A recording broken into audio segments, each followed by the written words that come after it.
heard the popular phrases, little knowledge is dangerous knowledge, and don't judge the book by its cover. So how do you weigh these expressions when we think of the concept of first impressions? As I understand it, first impressions are mental images that we create when we see someone or hear someone, and the first interaction that we have with that person. So, and it's also possible that our first impressions are wrong. So are first impressions something which confuse your mind, or is it something which gives you initial clarity? So, and why is it that, I mean, how do we control our mind from racing That's to a these long conclusions? question. Okay. You have heard of the term love at first sight? So these things this is a English expression. These things used to happen when the genders had not met, they were secluded largely. So the first time a young girl with her parents in a carriage, she was going and you looked at her, she looked at you like this. It's been a long time since you saw a girl's face, instantly, okay?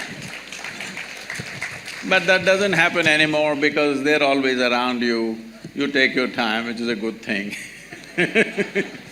So, I don't think you should make any impression of anything or anybody just by simply looking at it once, unless you have become such a mystic that if you see, you just know, okay?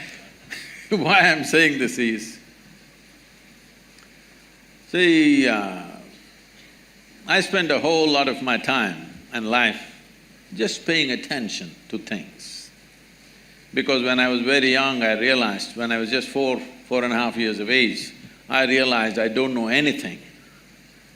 Because I don't know anything, I started paying attention to everything, smallest things. If I find a pebble, I will be looking at it for hours. If I find a leaf, I will be looking at it for many hours. If I sit on my bed in the darkness, I'm just staring at the darkness for the whole night.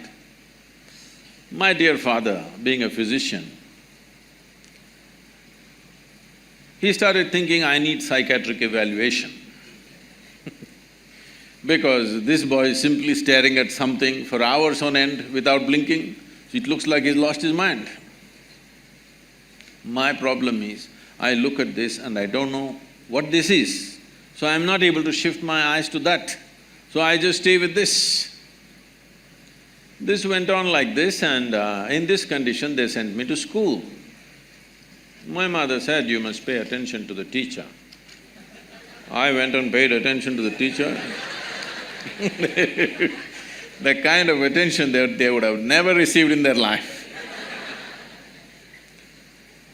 About 9 years ago, this school where I studied almost 45 years ago, they invited me for their 125th anniversary. The trustees came to invite me. I said, see, why me? Because I was not just a not good student, I was not even a student. I only went to school when it was a must. Most of the time nobody noticed me and I just vanished somewhere. So I said, why me? I'm not a good example for your students. They said, our school has produced union ministers, our school has produced cricketing stars, film stars, you are the only mystic, you must come. I said, okay, and I went there. I stood up to speak in the quadrangle, I just looked around the same oppressive buildings. You have a fantastic, a campus. It's a fortune because it's not just about education, it's about living in a certain atmosphere is a very important thing for learning. So these are city schools which are like that. Then I looked at this classroom and I suddenly remembered, I was just 12 years of age. One afternoon, the teacher is trying to get some response from me. Those days I'm made like this, for many days I won't utter a single word. When you don't know anything, what to say? I'm still trying to drink up the world, nothing to say. So this man is asking question, I'm just looking at him. After some time, I don't even hear what he's saying. If I look at him, I know his past, present and future. I can tell him everything about his life, but I don't know what the hell he's talking. Because I never listen to anybody, I just look at them.